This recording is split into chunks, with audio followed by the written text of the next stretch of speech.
आज भारत G20 देशों में फास्टेस्ट ग्रोइंग इकोनॉमी है।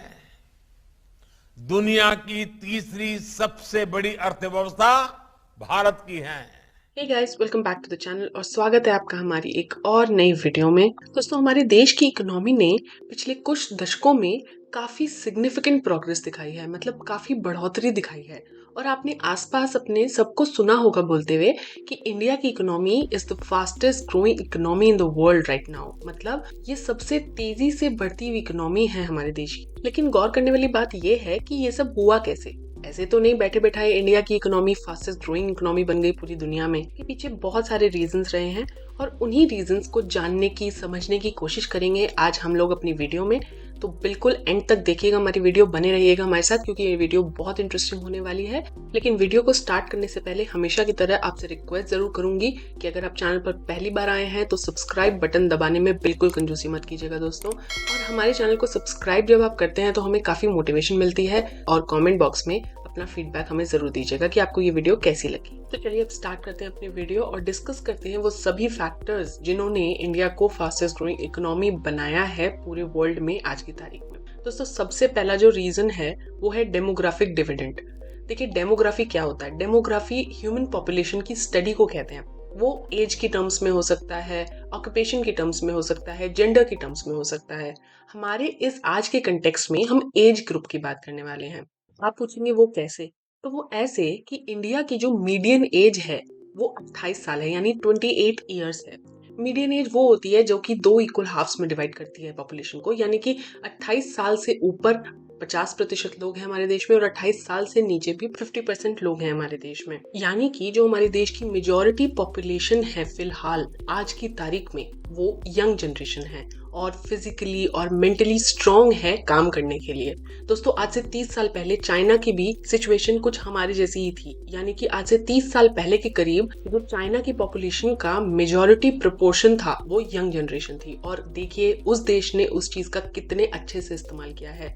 इलेक्ट्रॉनिक इक्विपमेंट से लेके हर चीज उस देश ने बनाई है, छोटे से छोटे बड़े से बड़े आप नाम लीजिए, और वो चीज चाइना में बनती थी और एक्सपोर्ट होती थी। मोबाइल फोन्स, लैपटॉप्स, टैबलेट, सब कुछ। उसी तरह आज इंडिया के पास ये एडवांटेज है कि उनकी यंग जनरेशन जो है वो मेजॉरिटी फॉर्म करती है पॉपुलेशन का।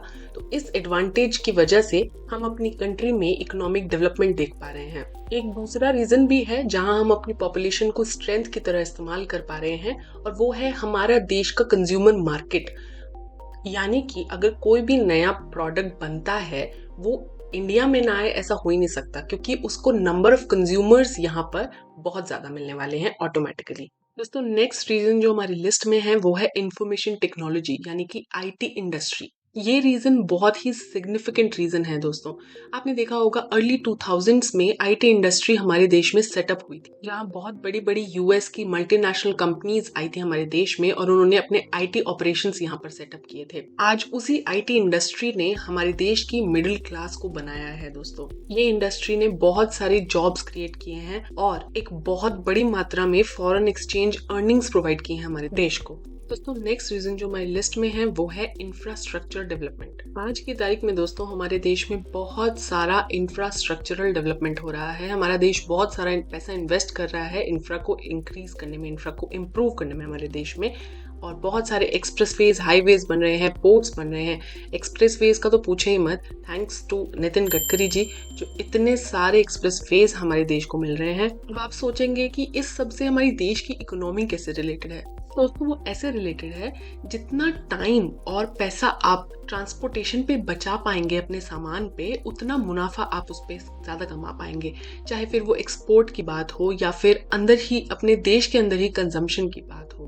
और अगर किसी देश का इंफ्रास्ट्रक्चर बहुत स्ट्रांग होता है ना, तो वो बहुत सारी मात्रा में फॉरेन इन्वेस्टमेंट को अट्रैक्ट भी करता है, जिससे हम चलेंगे अपने नेक्स्ट पॉइंट की तरफ जो कि है फॉरेन इन्वेस्टमेंट। दोस्तों, हाल ही में इंडिया एक मेजर अट्रैक्शन बन चुका है फॉरेन इन्वेस्टमेंट के लिए, जहां बहुत सारी बाहर की कंपनीज, जापान की कंपनीज, यूएस की कंपनीज हमारे इंडिया में, हमारे देश में आके अपने ऑपरेशन सेटअप कर रही हैं। और इन सब से एम्प्लॉयमेंट जनरेट होती है, जॉब्स जनरेट होती हैं, जो कि देश की इकोनॉमी को एक अच्छी शेप में लाती है। दोस्तों अब डिस्कस करेंगे हमारी लिस्ट का लास्ट फैक्टर जो कि है इकोनॉमिक रिफॉर्म्स। दोस्तों 1991 में हमारे देश में कुछ रिफॉर्म्स आए थे, कुछ चेंजेस आए थे, कुछ बदलाव आए थे और वो बदलाव थे कि हमारी इंडियन इकोनॉमी को पूरे वर्ल्ड मार्केट में ओपन किया गया था। दोस्तों आजादी के बाद हमारे देश की जो गवर्नमेंट रही थी वो बहुत सोशलिस्ट काइंड ऑफ गवर्नमेंट थी, उनके सोशलिस्ट आइडियोलॉजीज थे। उस पीरियड के अंदर जो इंडियन बिजनेसेस थे वो इतना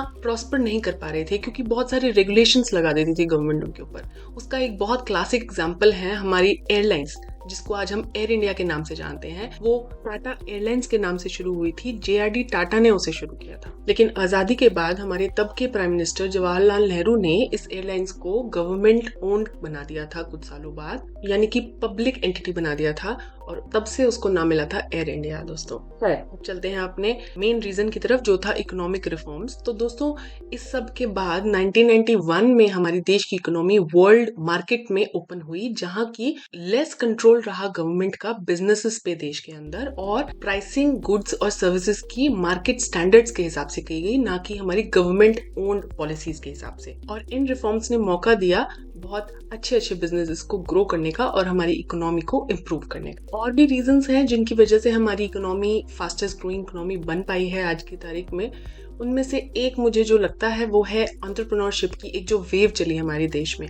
दोस्तों एक टीवी सीरीज भी आती है शार्क टैंक नाम से, जहाँ पे हम देखते हैं कि हमारे देश में कितने छोटे छोटे बिजनेसेस देश के कोने कोने से आ रहे हैं जो कि हमारे देश की इकोनॉमी को और मजबूत बना रहे हैं। आपकी क्या राय है हमें नीचे कमेंट्स बॉक्स में जरूर बताएं और ये वीडियो का फीडबैक भी हमें कमेंट सेक्शन में जरूर दीजिएगा। दोस्तों ये थी वीडियो जो हम आपके लिए आज लेकर आए with reasons why India is today the fastest growing economy in the world, यानी क्या कारण है जो कि इंडिया आज फास्टेस्ट ग्रोइंग इकोनॉमी बन पाई है पूरी दुनिया में। और चैनल को सब्सक्राइब किए बिना तो बिल्कुल मत जाइएगा, चैनल को जरूर सब्सक्राइब कीजिएगा, हमें सपोर्ट कीजिएगा दोस्तों।